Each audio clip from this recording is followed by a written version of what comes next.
আসসালামু আলাইকুম। তৌফিক হোসেন স্বাগত জানাচ্ছি এনটিভির মধ্যরাতের খবরে। ক্রাউন 7 শিরোনাম দেখছিলেন, এবার বলছি পুরো খবর। বাংলাদেশের দূতাবাসে হামলা মানে সার্বভৌমত্বের উপর হামলা, এমন মন্তব্য করেছেন দেশের অবসরপ্রাপ্ত সেনা কর্মকর্তারা। শনিবার রাজধানী মহাখালীতে ভারতীয় আধিপত্যবাদের বিরুদ্ধে সাবেক সেনা কর্মকর্তাদের প্রতিবাদ মিছিল পূর্ব সমাবেশে তারা এই মন্তব্য করেন। বাংলাদেশ সরকারের পররাষ্ট্রনীতির আলোকে আরও কঠোরভাবে তাদের এসব হামলার প্রতিবাদ করা উচিত বলেও মনে করেন তারা। মইদুল ইসলামের রিপোর্ট।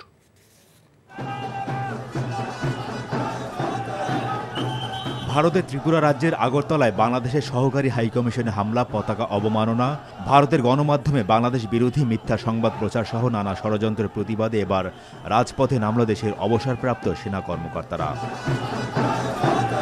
এই প্রতিবাদ কর্মসূচিতে তারা জানান, দেশের বিরুদ্ধে যে কোনো ষড়যন্ত্র প্রতিহত করতে প্রস্তুত তারা।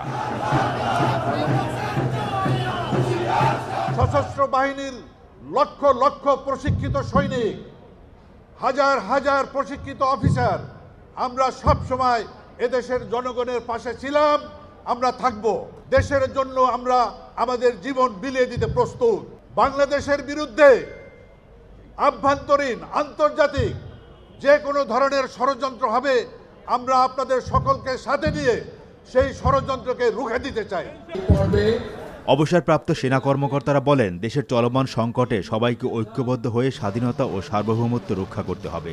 আর ভারত প্রশ্নে নতজানু পররাষ্ট্রনীতির বদলে সমতার ভিত্তিতে পররাষ্ট্রনীতি নির্ধারণ করতে হবে বলেও জানান তারা। দেশের স্বাধীনতা, সার্বভৌমত্বকে তারা নিশ্চিহ্ন করে দিয়ে তাদের অখণ্ড ভারতের অংশ হিসেবে আমাদের দেশকে তারা আনতে চায়। পুরো জাতি ঐক্যবদ্ধ, এই দেশকে রক্ষা করার জন্য আমরা প্রতিজ্ঞাবদ্ধ। জলে স্থলে অন্তরিক্ষে আমরা আমাদের নিজেদের জীবনকে বিলীন করে দিয়ে আমরা এগিয়ে যাব। আপনারা বাংলাদেশ সেনাবাহিনী যেটা দেখেছেন ৭২ সালের, সেই সেনাবাহিনী এখন আর নাই। আমরা এখন যুদ্ধোপযোগী এবং যে কোনো শত্রু মোকাবেলায় প্রস্তুত। শুধু আমরা সশস্ত্র বাহিনী নই, ১৭ কোটি জনতা আছে আমাদের সাথে, আপনাদেরকে সীমান্তেই রুখে দিবে। বাংলাদেশের বিভিন্ন খাতে ভারতের নাগরিক যারা অবৈধভাবে কর্মরত আছেন তাদেরকে চিহ্নিত করারও দাবি জানান বক্তারা। মইদুল ইসলাম, এনটিভি নিউজ, ঢাকা। ভারত সীমান্তে ড্রোন মোতায়েনের খবর পুরোপুরি মিথ্যা ও বানোয়াট বলে জানিয়েছে প্রধান উপদেষ্টা প্রেস উইং। ভারতীয় সংবাদ মাধ্যম ইন্ডিয়া টুডে প্রকাশিত একটি প্রতিবেদনে দাবি করা হয়, বাংলাদেশ ভারত সীমান্তে বায়োরেক্টর TB2 ড্রোন মোতায়েন রয়েছে। বাংলাদেশের প্রতিরক্ষা মন্ত্রণালয়ের একজন মুখপাত্রকে উদ্ধৃত করে শনিবার প্রেস উইং ফেসবুকে তার chief adviser press wing facts পৃষ্ঠায় লিখেছে, বাংলাদেশ দেশের কোনো অংশে তার রুটিন কার্যক্রম ব্যতীত ড্রোন মোতায়েন করেনি। প্রেস উইং জানিয়েছে, এই খবরটি বাংলাদেশের বিরুদ্ধে একটি সাজানো অভিযানের অংশ। ইন্ডিয়া টুডে গতকাল একটি প্রতিবেদন প্রকাশ করেছে, যেখানে এই দাবি করা হয়। আগামী বছর নির্বাচিত সরকার দেখব বলে মন্তব্য করেছেন অন্তর্বর্তী সরকারের পরিকল্পনা এবং শিক্ষা উপদেষ্টা ওয়াহিদুদ্দিন মাহমুদ। এটি তার একান্তই ব্যক্তিগত মত বলেও জানান তিনি। শনিবার রাজধানীর একটি হোটেলে বাংলাদেশ উন্নয়ন গবেষণা প্রতিষ্ঠান BIDS আয়োজিত ৩ দিনব্যাপী বার্ষিক উন্নয়ন সম্মেলনে এসব মন্তব্য করেন তিনি। ডক্টর ওয়াহিদুদ্দিন মাহমুদ আরও বলেছেন, অনেক বড় কোম্পানি দেশের বাইরে ব্যাংকের টাকা নিয়ে গেছে, যেটা অর্থনীতিতে অস্বস্তি তৈরি করেছে। শিক্ষা ও স্বাস্থ্য খাতে বেশি রিসোর্স দিতে আরও বেশি অর্থায়নের দরকার বলেও মনে করেন তিনি। সম্মেলনের বক্তারা বলেছেন, মধ্যম আয়ের দেশগুলোর মধ্যে দক্ষিণ এশিয়ায় বাংলাদেশের উন্নতির জন্য রফতানি বাড়ানো এবং প্রযুক্তিগত উন্নয়নে জোর দিতে হবে।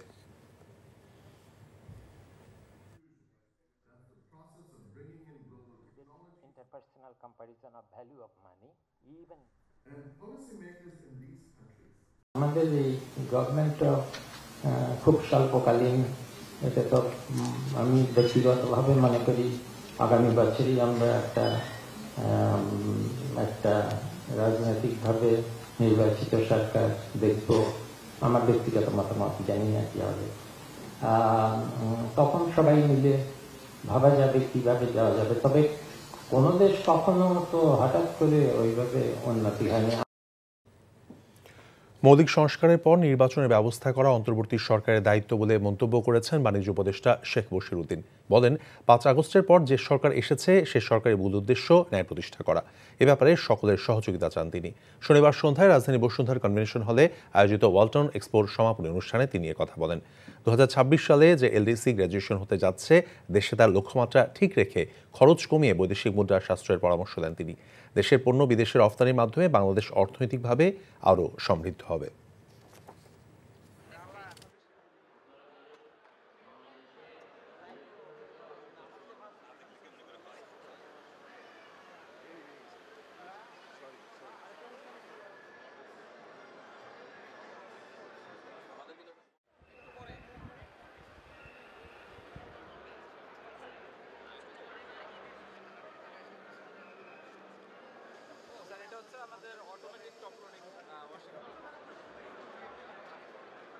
আমাদের এই যে স্বল্পকালীন সরকারের মৌলিক কাজ হচ্ছে যে বিভিন্ন ধরনের যে রিফর্ম করা এবং আর একটা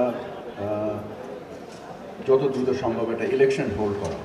আমাদের মূল উদ্দেশ্য হচ্ছে যে আমরা একটা ন্যায় প্রতিষ্ঠা করতে চাই এবং আমি আশা করি যে আমরা আপনাদের সেই সমর্থন পাবো। ঢাকায় নিযুক্ত ভারতীয় হাইকমিশনার প্রণয় ভার্মা বলেছেন, বিভিন্ন সময় চ্যালেঞ্জ মোকাবেলা করে বাংলাদেশ ভারতের সম্পর্ক এগিয়ে যাচ্ছে। জানান, দুই দেশের মানুষের মধ্যে নির্ভরশীলতা বহুমাত্রিক, তাই ভারত বাংলাদেশ কারো পক্ষেই একা সামনের দিকে এগিয়ে যাওয়া সম্ভব নয়। শনিবার ভারত বাংলাদেশ মৈত্রী দিবস উপলক্ষে আয়োজিত অনুষ্ঠানে তিনি এসব কথা বলেন। নজরানা চৌধুরী রিপোর্ট। 1971 সালে মুক্তিযুদ্ধ চলাকালে 6 ডিসেম্বর ভারত বাংলাদেশকে স্বাধীন দেশ হিসেবে স্বীকৃতি দিয়েছিল।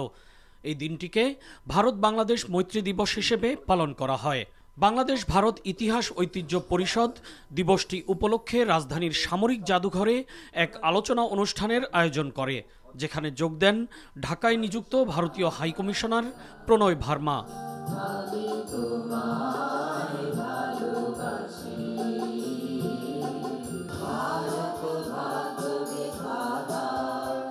দুই দেশের জাতীয় সঙ্গীত পরিবেশনের মধ্য দিয়ে অনুষ্ঠানটি শুরু হয়। এ সময় প্রণয় ভার্মা বলেন, দুই দেশের মানুষের রক্তের বিনিময়ে ভারত বাংলাদেশের সম্পর্ক তৈরি হয়েছে। যেই ভ্রাতৃত্ব বোধ আমরা বিনিময় করি তা মোটেও ঠুনকো বা ক্ষণস্থায়ী কিছু নয়, এটা চিরস্থায়ী। ভারত 71-এ যেমন বাংলাদেশের পাশে দাঁড়িয়েছিল, তেমনি একটি গণতান্ত্রিক, স্থিতিশীল, শান্তিপূর্ণ, প্রগতিশীল ও অন্তর্ভুক্তিমূলক জাতি হওয়ার যে লক্ষ্য, তা পূরণে আমরা বাংলাদেশের পাশে আছি। নানা সময়ে বিভিন্ন চ্যালেঞ্জ মোকাবেলা করে দুই দেশের সম্পর্ক এগিয়ে যাচ্ছে বলে উল্লেখ করেন ভারতীয় কূটনীতিক। জানান, দুই দেশের মানুষের মধ্যে নির্ভরশীলতা বহুমাত্রিক, তাই ভারত বাংলাদেশ কারো পক্ষেই একা একা সামনের দিকে এগিয়ে যাওয়া সম্ভব নয় বলেও জানান প্রণয় ভার্মা।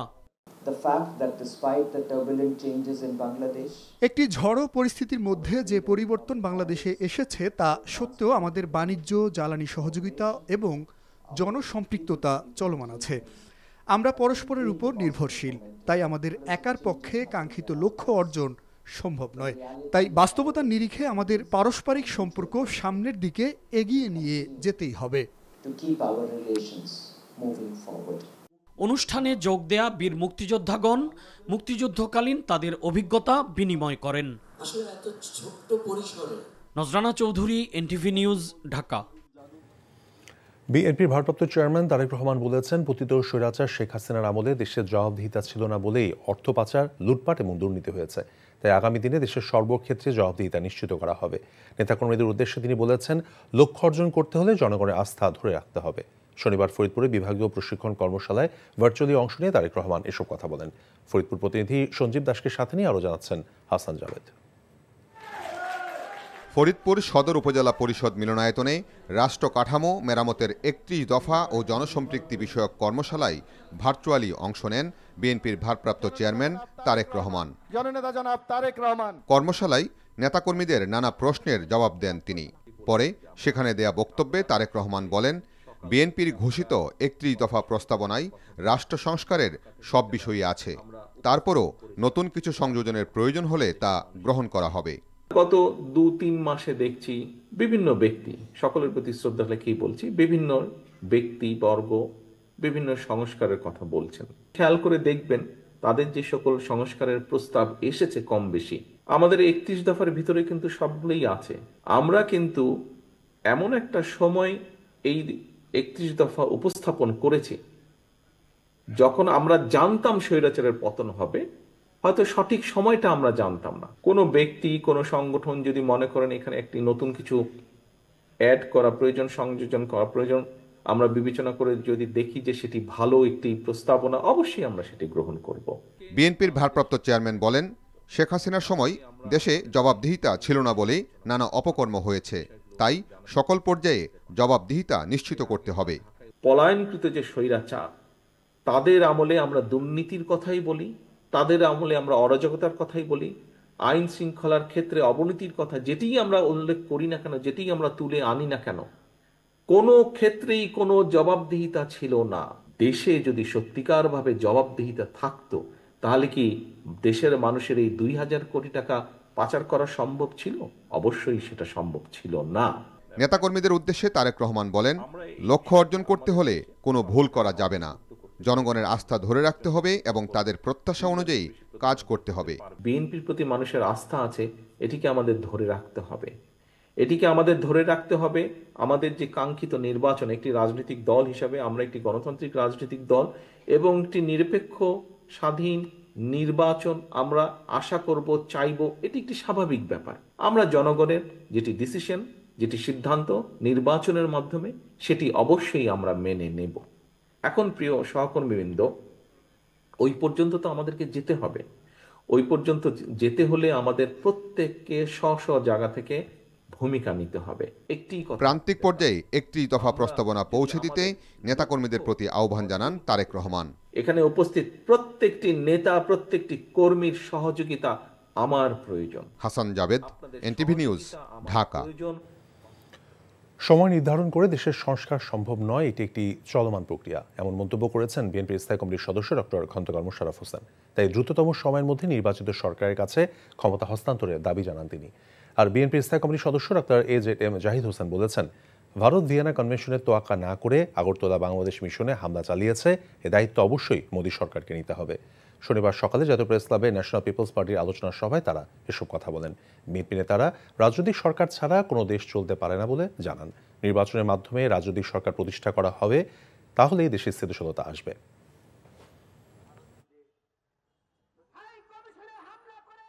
যে যদি দেশে নির্বাচনের রোডম্যাপ ঘোষণা করা হয়, তাহলে জনগণ নির্বাচনের প্রতি তারা মুখী হয়ে যাবে, নির্বাচনমুখী। আর নির্বাচনমুখী হয়ে গেলে আমার বিশ্বাস আজকে যে ছোটোখাটো ষড়যন্ত্র করার চেষ্টা করা হচ্ছে, এই ষড়যন্ত্র জনগণের কাছে পাত্তা পাবে না। কলকাতাতে উপহাই কমিশনের সামনে বিক্ষোভ খালি করে নাই, বাংলাদেশের পতাকাকেও তারা অবমাননা করলো। আবার আগরতলা আমাদের সহকারী হাই কমিশনের অফিসে তারা আক্রমণ করলো। ভিয়েনা কনভেনশন এটাকে সাপোর্ট করে না। এই দায়িত্ব অবশ্যই ভারত সরকার বা মোদী সরকারকে নিতেই হবে। দেশের সংস্কার এবং রক্ষার কাজ নীতিবানদের হাতে তুলে দিতে জনগণের প্রতি আহ্বান জানান জামায়াত ইসলামের আমির ডক্টর শফিকুর রহমান। সন্ধ্যায় রাজধানীর মিরপুরে শীতার্তদের মাঝে শীতবস্ত্র বিতরণ অনুষ্ঠানে তিনি কথা বলেন। জানান, একটি মানবিক সমাজের জন্য কাজ করছে জামায়াত ইসলামী। সমাজে দুর্বল মানুষদের অত্যাচার করার অপসংস্কৃতি পরিবর্তন করতে হবে। সমাজের দরিদ্র মানুষের চিকিৎসার সব খরচ রাষ্ট্রের বহন করতে হবে উল্লেখ করে জামায়াত আমির বলেন, প্রতিটি শিশু জন্মের পর তার উপযুক্ত শিক্ষা ও চিকিৎসার পরিবেশ সরকারই নিশ্চিত করবে। তিনি আরও বলেন, শুধু ভোট দেয়াই নয়, বিপদে একে অন্যের পাশে দাঁড়াতে হবে। অনুষ্ঠান শেষে শীতার্তদের মাঝে শীতবস্ত্র বিতরণ করেন জামায়াতের আমির। যে শ্রমিক কাজ করবে সে যেন তার সম্মানও পায়, তার পারিশ্রমিকও পায়। শুধু পারিশ্রমিক দিলে হবে না, তাকে সম্মানও করতে হবে। জন্মের পরে তার অসুখ হয়েছে, সেই অসুখ সারানোর জন্য একটা ঔষধ তার বাবা কিনে দেবে, এই সামর্থ্য তার নাই। রাষ্ট্রকে এই দায়িত্ব নিতে হবে। আমরা বৈষম্য চাই, আমাদের মায়ের জাতিরাও সর্বোচ্চ মর্যাদায় সমাজে থাকবেন। আমরা এই ধরনের একটা সামগ্রিক ভালোবাসার সমাজ, মানবিক সমাজ গড়তে চাই। বাংলাদেশ খেলাফত যুব মজলিসের সভাপতি মাওলানা মামুনুল হক বলেছেন, ভারত তার সংবিধানের মূলনীতিগুলো বাংলাদেশের সংবিধানের উপর চাপিয়ে দিয়ে গোটা দেশকে দাসে পরিণত করতে চায়। বিকেলে গোপালগঞ্জ সদর উপজেলার নীলার মাঠে ওলামা পরিষদ আয়োজিত আন্তর্জাতিক ইসলামী মহাসম্মেলনে তিনি কথা বলেন। ৭২ সালে ভারতের চাপে বাংলাদেশকে সংবিধান থেকে অনেক কিছুই বাদ দেওয়া হয়েছে বলেও মন্তব্য করেন তিনি। প্রশাসনে এখনও স্বৈরাচারের দোসররা বহাল তবিয়তে আছে বলেও অভিযোগ করেন মামুনুল হক। সন্ধ্যা ৬টার পর ঢাকা বিশ্ববিদ্যালয়ের টিএসসি স্বোপার্জিত স্বাধীনতা চত্বর, হল ও আবাসিক এলাকায় স্পিকার, মাইক ব্যবহার করে যে কোনো অনুষ্ঠান আয়োজন সম্পূর্ণ নিষিদ্ধ করেছে বিশ্ববিদ্যালয় কর্তৃপক্ষ। শনিবার রাতে বিশ্ববিদ্যালয়ের প্রক্টরের দফতর থেকে এক জরুরি বিজ্ঞপ্তিতে ঘোষণা দেওয়া হয়েছে। এর আগে ঢাকা বিশ্ববিদ্যালয়ের টিএসসি এলাকায় উচ্চ শব্দে গান বাজানোর অভিযোগ করে এর প্রতিবাদে রাত ৯:৩০টার পর উপাচার্য বাংলোর সামনে অবস্থান নিয়ে সাউন্ড বক্সে গান বাজিয়েছেন শামসুন নাহার এবং রোকেয়া হলের শিক্ষার্থীরা। তাদের দাবি, উচ্চ শব্দের কারণে তাদের পড়াশোনায় ব্যাঘাত ঘটে। পরীক্ষা চলাকালে শব্দের কারণে পড়াশোনাতেও মনোযোগ দিতে ব্যর্থ হন তারা। টিএসসি এলাকায় সন্ধ্যার পরে প্রায়ই সাংস্কৃতিক অনুষ্ঠানের নামে উচ্চ শব্দে গান বাজানো হয়।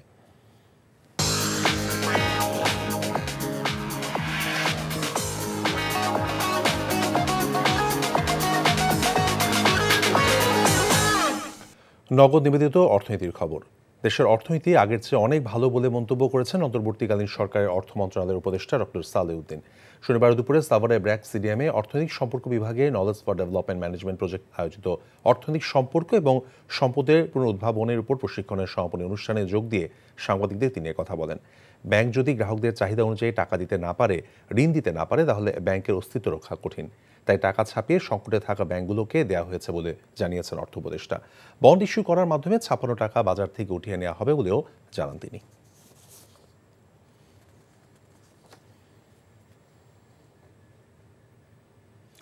এখন থেকে উন্মুক্ত প্রতিযোগিতা ছাড়া বিদ্যুৎ ও জ্বালানি খাতে কোনো দরপত্র আহ্বান করা হবে না বলে জানিয়েছেন বিদ্যুৎ ও জ্বালানি উপদেষ্টা ফজলুল কবির খান।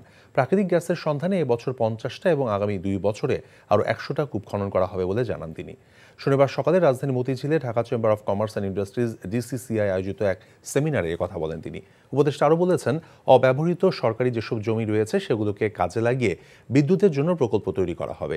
এ সময় ব্যবসায়ীরা বলেন, বিদ্যুৎ ও জ্বালানি আমদানির ক্ষেত্রে ট্যাক্স না কমালে দাম কমবে না। বিশেষ করে উৎপাদন যেন ব্যাহত না হয় সেজন্য বিদ্যুৎ ও গ্যাস সরবরাহের ক্ষেত্রে শিল্প কারখানাকে প্রাধান্য দেওয়ার কথাও বলেন তারা। এছাড়া আমদানি নির্ভর জ্বালানির ব্যবহার কমিয়ে নবায়নযোগ্য জ্বালানির ব্যবহার বাড়ানোর তাগিদ দিয়েছেন বক্তারা।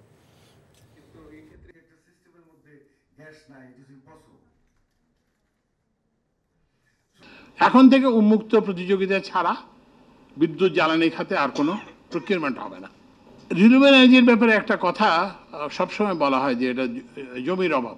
সৌর বিদ্যুৎ প্রকল্পগুলো বাজারে আনবো, যেগুলো উন্মুক্ত প্রতিযোগিতায় দেওয়া হবে, সেগুলোতে কিন্তু মানে জমিও দিয়ে দেওয়া হবে। গ্যাস এক্সপ্লোরেশনের জন্য আমরা একটা পরিকল্পনা নিয়েছি যে এই বছর ৫০টা এবং আগামী ২ বছরে আরও ১০০টা কূপ খনন করার জন্য। পার্বত্য চট্টগ্রামে গুরুত্বপূর্ণ পদগুলোতে যোগ্য ব্যক্তিদের পদায়নের দাবি জানিয়েছে বৈষম্য বিরোধী পার্বত্য চট্টগ্রাম ঐক্য পরিষদ। শনিবার জাতীয় প্রেস ক্লাবে বৈষম্য বিরোধী পার্বত্য চট্টগ্রাম ঐক্য পরিষদ আয়োজিত মত বিনিময় সভায় এমন দাবি জানান পরিষদের সদস্যরা। এ সময় বক্তারা বলেছেন, পার্বত্য শান্তি চুক্তি ছিল দেশের স্বার্থ বিরোধী। বর্তমানে পাহাড়ে বিশৃঙ্খলা সৃষ্টির চেষ্টা করছে পরাজিত শক্তিরা বলেও অভিযোগ করেন তারা। বলেন, শান্তি প্রতিষ্ঠায় সবার ইতিবাচক ভূমিকা প্রয়োজন। পানি চুক্তি সহ যে 18টি চুক্তি শেখ হাসিনা আমলে হয়েছে তাও দ্রুত বাতিলের দাবি তোলে বৈষম্য বিরোধী পার্বত্য চট্টগ্রাম ঐক্য পরিষদ। এই ছিল মধ্যরাতের খবরে। এই খবরের ভিডিও সহ আপডেট জানতে ভিজিট করুন এনটিভি অনলাইন www.ntvbd.com। এছাড়াও এনটিভির জনপ্রিয় সব অনুষ্ঠান এবং খবরের আপডেট জানতে ভিজিট করুন আমাদের ইউটিউব এবং ভেরিফাইড ফেসবুক পেজ। সকাল 7:30টায় সকালের খবর দেখার আমন্ত্রণ রইল। ধন্যবাদ সবাইকে।